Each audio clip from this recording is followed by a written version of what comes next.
All right. So I've lived in Arkansas my whole life. I'm 25. I look young, but I'm 25. And I forget my glasses and make my eyes look weird. But I've noticed some things over the years, right?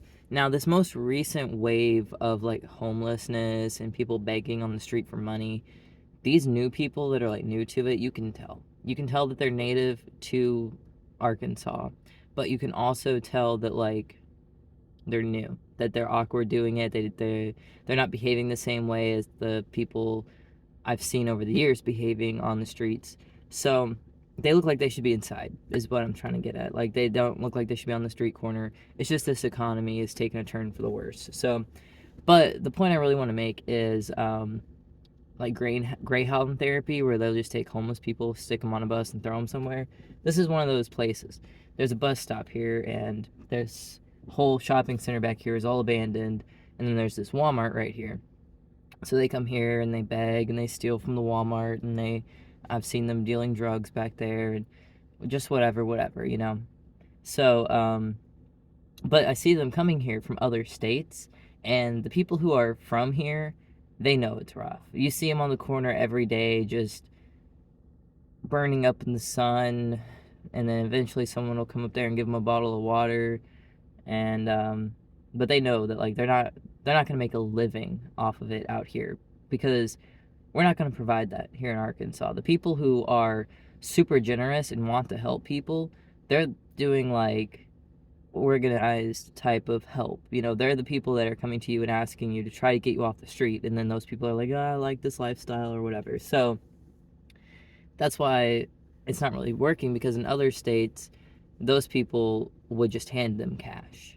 But here, those people are working for the organizations, and then there's also that's not the only piece of it, but there's also the people who want to help that can't afford to. So in other states, you have people who want to help and they have disposable income, so they can throw $20 out the window. They can give that person $1. They can go buy this person a meal. They can do all these things for these people. But here, a lot of people are, you know, paycheck to paycheck, or they're on government assistance. They can't spare a dollar. They can't. I can't spare a dollar. People ask me, "Hey, can you spare a dollar?" And it's like sometimes a part of me wants to. A lot of times I'm just like, get a real job, you know what I mean? Like, I'm sorry, like this sucks, but like there are programs and stuff that can help you if you're really in that dire of a situation. Like, I seen a lady on the side of the road that with her sign that said she's pregnant. And I'm thinking, go to the ER. It's too fucking hot to be out here if you're pregnant. You know, like go somewhere. They will place you somewhere. You're a pregnant woman. You qualify for shelter. Like, this isn't ridiculous. It's obviously a lie. You know what I mean? Or maybe she is pregnant and maybe she's just like, I would rather just, you know, stay on the streets and make money begging. But you can tell they're not from here. They don't dress like they're from here. They don't have the accent. They don't interact with people the same way that we interact with people that are, you know, native. Like, the people who were born and raised here, we interact with people in our own little special way here in Arkansas. Like, and there's no like shared between the states or anything. It's not like someone can come here from Tennessee, Florida, Alabama, Texas, Georgia, whatever, and I'm like, they're not from here. I can tell. I can tell by the way they're dressed, by the way they're walking. I can tell they are not from here. And so they get here and they're expecting to do what they've always done, to just make money standing on the side of the road. And so they end up standing on the side of the road begging, and nobody helps them. Because, like I said, the people who want to help them are actually helping people, or they don't have the means to help people. And then you've got people who do have the means to help people, and sometimes they will give them money, but a lot of us, we see through it.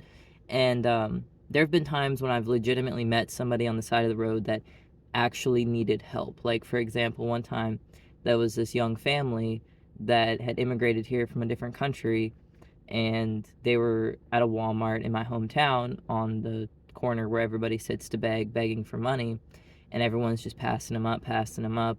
And I thought it was kind of a scam at first, and I was like, why you got your kids involved in this? But then I kept seeing them day after day, and I'm like, oh my god, they're serious. This is not a scam. This is not just they're passing through on the Greyhound. Like, they're still here.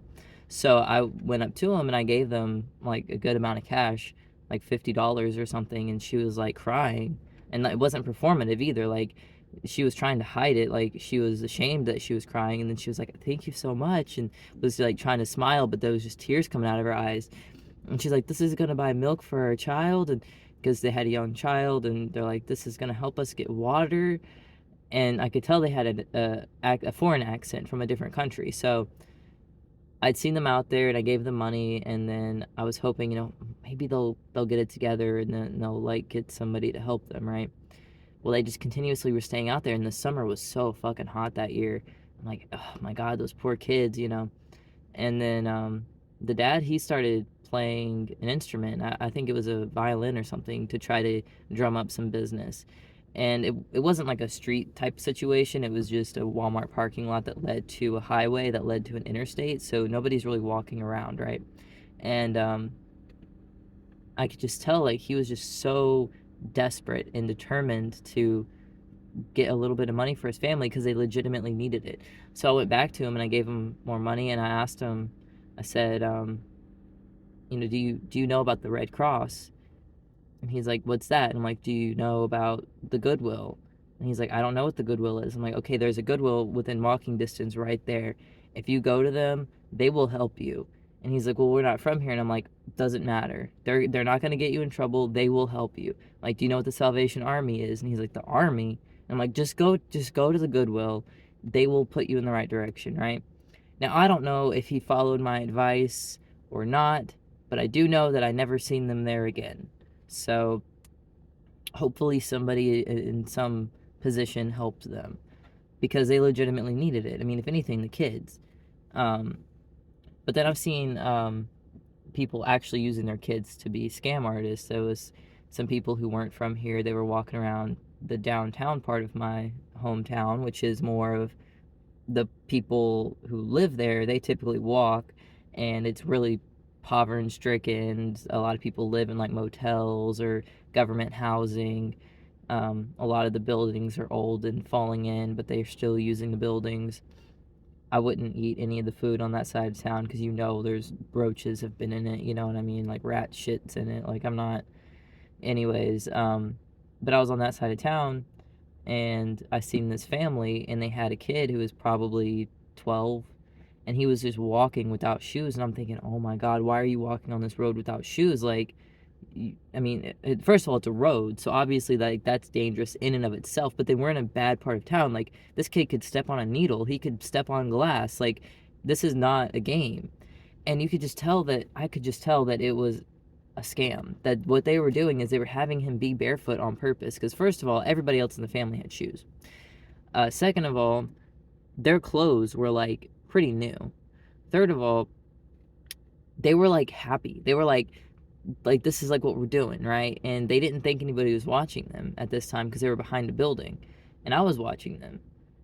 And it struck me as like that's a con. They're trying to get people to give them money to buy this kid shoes, or to give them shoes so they can then sell them. And I know I really thought, I was like, man, I should call CPS. It's just for the fact that he's barefoot, but I didn't. So who knows, what happened with them. And then there's this one lady in the town who, she does drugs a lot, and I bought her breakfast one morning, and the people at Taco Bell were like, "Oh my god, do you know who she is? She walks around town naked." And I'm just like, okay, she's a human being. I'm gonna buy her breakfast. And I bought her breakfast and everything, and she was like, "Thank you, sir, thank you." I'm like, "Look, you gotta respect yourself." And I mean, I don't know if she's doing any better or not, but I see her around town, and she's always like, "There go my friend," and she's always eating food that people bought her, and she's starting to put on weight. And like, I mean, she's probably still on the drugs. She's probably still, you know, doing things that are terrible for her body in her life, but at least she's like realized, hey, if I ask for food, people will at least give me food. And I have seen her putting on weight. Um, but the people who aren't from here, like, I can always tell they're not from here. Like, and you got different kinds of people who aren't from here. You got the like more what I would consider like hippie type people that are coming through with their like ukulele or guitar, and they just like sit on the corner, and they got all this stuff with them, It's like this is a lifestyle that they've chose to do, to be more of a nomad. And then you've got the people who didn't choose it, that have been just thrown into it because of this economy, and they're like, what do I do? What do I do? Please help me, please help me, please. You give me $1? Hi, hi, hi. And it freaks people out because they're being too friendly. You got the people who are veterans that, not, there are veterans, but what I'm saying is like they've been doing this for a long time, and they know how to look at people, and if the person's giving you eye contact, then you smile at them, and if it looks like they're going to give you money, then you wave at them. You don't just target someone and wave at them, because that, even if they were going to give you money, that might intimidate them. But you can tell, like, the people who aren't from here, like I said, they wear different clothes. Like, they don't match the style of the clothes that people wear here, even for like people on the street. They don't interact with people the same way. Like, they're much more, I think they're much more aggressive. Like, I think overall they're much more aggressive than like the people who are actually from here. And then you've got the people who are from here that are just like on drugs, you know what I mean? And it's like they'll hang out in their little gangs, and it's always like the dude, like it's always like a dude in a wheelchair and some guy that looks like he's gonna eat you. You know what I mean? Like, it's always like these crazy fuckers, and like they'll be walking around with like sticks or machetes and just like swinging them at cars, just jaywalking out in the middle of the street, dancing around in the around the red lights and stuff. I seen one guy in a wheelchair with a stick pointing it at cars, and was just out in the middle of the road, just like he would just push himself backwards, and then if a car was close to him, if he had gotten close to a car, or if a car didn't see him and got close to him, then he would turn around and point the stick at them, and then push himself back this way, and then point at that car, and then push himself back that way, and then he was just doing these circles, just like, and like the cars were just like trying to like maneuver around him and like get through this intersection area. And that's one of the places that the bus is at, but I see him out there a lot. And then you got people that have their routines. Like, I know there's one guy in my hometown, I pretty much know where he sleeps at, and then he gets up with his dog.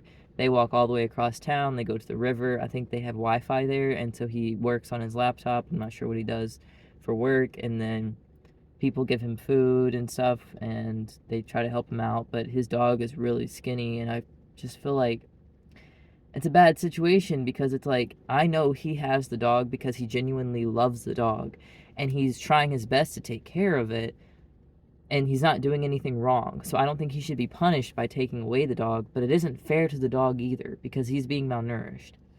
And then you see people who get dogs, like, I'll see them up here in Little Rock mostly, kind of near the Whole Foods, going towards the Whole Foods, and they'll be out on those intersections, and those are like con artists as well, pretty much. I mean, they're not con artists as in like they are legitimately homeless, but this is like their full-time job. You know what I mean? They're not like trying to make a change in any kind of way.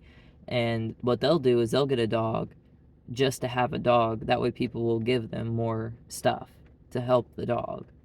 And the reason I know this is because it seems very obvious to me, but I've even tested it out by, I tried giving them dog treats, and they turned me down. And I'm like, really? So, because it didn't benefit them in any kind of way. It wasn't food that they could eat. It wasn't money they could spend. It was only for the dog. So, and then you've got people that are like me, that just kind of hide, and like we would never, I would never be on a street corner with a sign begging, or, I mean, like, I get donations and stuff from the internet, but I would never do it like in a public place. And also, I don't think people realize their reputation. Like, the people who are from here, they know they have a reputation, and they understand how the culture here is. But you got people coming in from New York, California, Florida, wherever, you know what I mean? And they're out there on the street corner, and they're getting frustrated that nobody's giving them money, because they're used to people just giving them money. So then they have this, outburst. They start screaming, they throw things, they're yelling, they fuck everyone, fuck you.